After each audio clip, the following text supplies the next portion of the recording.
Таны амьдрал яг одоо нэгэн хэвийн байсаар л байна. Та өөрийгөө болон амьдралаа өөрчлөхийг хүсэж байна уу? Өөрөөсөө асуугаад үзээрэй.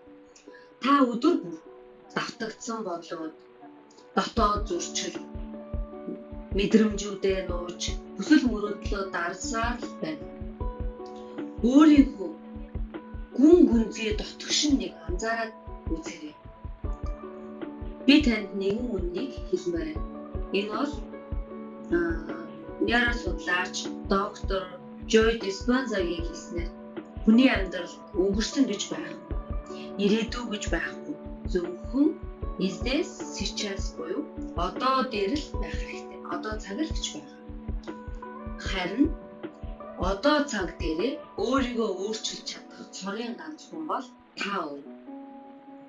Тэгвэл энэхүү Joe Dispenza маань түүний түүхээс нь авч үзэх юм бол тэрээр дугуй унж яваад осолд ороод норооныхаа 6 ясыг углаад тэгээд эмч нар түүнд чи дахиж алхаж чадахгүй гэж хэлсэн байдаг. Тэгээд тэрээр хангалгаа хийхийг зөвшөөрөөгүй ба өөрийгөө би итгэж чадна гэж хэлээд өдөр бүр өөрийгөө эдгэрч байгаа зураглалыг тархиндаа төсөөсөн. Учир нь тэр хүн бол тарих судлаач.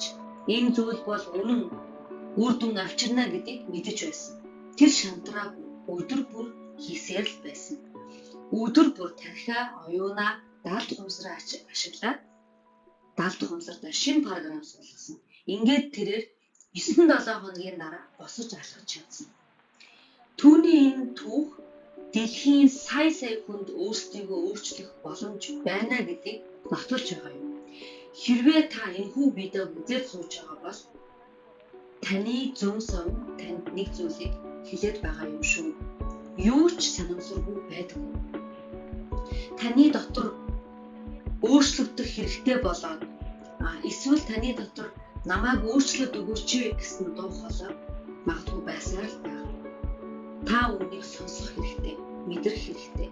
Та бид өөрсдийнхөө биеийг дуу хоолой, дотоод дуу хоолойг сонсож, өөрчилж, даалт ухамсараа өөрчилж чадах юм бол амьдрал өөрчлөгдөх. Миний одоо та бүхэндээ санал болгож байгаа асуулт зөвхөн нэг бяцлал биш.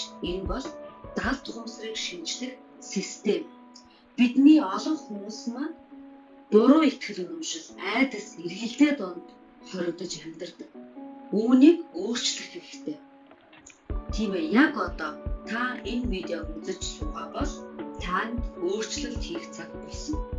Тийм учраас 102 сарын өөртөө зориулж, өөртөө хөрөнгө оруулалт хийж, хөдөө аялаад явж исэн ч, амраад явж исэн ч, байгаль дэлхийтэйгээ явж исэн ч, энэ сайхан энергиудыг ашиглаад байгальтайгаа илүү ойр байж, энэ 2 сарыг эдгэрлийн 2 сар болгож өөрийнхөө дотоод өөрийнхөө сүнслэг байдалд хөрөнгө оруулалт хийгээсэй гэж би чин сэтгэлээсээ хүсэж байна.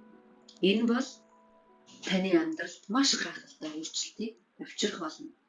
Тиймээс та заавал сургалтанд бал үзэг цаас бариад гэртээ өрөөндөө ганцаараа суух шаардлагагүй. Өдөө энэ тэнд аялаад явж байхдаа танд дата байхад л хангалттай та аудиог хичээлээ сонсоод дасгал даалгавраа өдрөө болгон хийгээд явчихна. Харин ч хүүхдийн хичээл зам сургалт байхгүй энэ цаг үеийг ашиглаад бүсгүй та өөртөө хөрөнгө оруулалт хийгээрэй.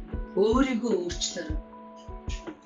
Ингээд сургалт сонирхсан хүмүүс маань яг доор нэмэх 1 гэж бичээд дэлгэрэнгүй мэдээллийг